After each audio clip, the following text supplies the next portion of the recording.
So, hey, we're out here today. Look at this beautiful patio. Wait, it's not quite beautiful anymore, right?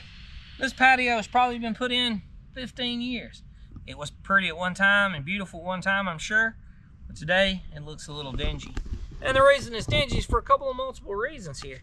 We've got some moss growing on the top. These pavers are turning black, all those kind of things. And so people always call us and they go, hey, I did this. Now, how do I maintain it?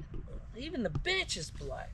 So most people go out and they get a recommendation and they go get a pressure washer, right? And they just hit it with a pressure washer, knock all the dirt off of it.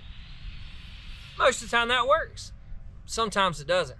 So in this particular case, what we would recommend you do would be to take a pressure washer, knock all the moss and the mold and stuff off, and then actually go get a 5-gallon bucket and go get you a bag of pool salt.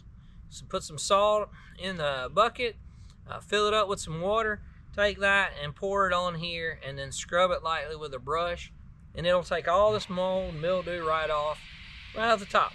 Then once you get done doing that with your pavers, then you need to come back in, make sure that you have them all together. This particular client, there's spaces and gaps between them, so you want to get them back together like they're supposed to.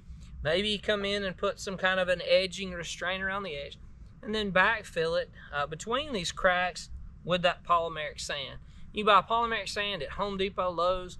You can buy it from us. We can help you with that. But that'll also hold the pavers together and keep from this stuff growing back. The other thing is, keep in mind, right above me is this beautiful cherry tree.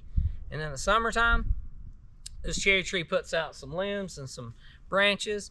And then guess what happens? Well, this becomes shady, and that shade results in moss and mildew and mold growing on it. So simple, easy maintenance for your patio. If you need any help with that patio space, or you need some help on maintaining it, give us a call. We'll be more than happy to get one of our specialists out to see you.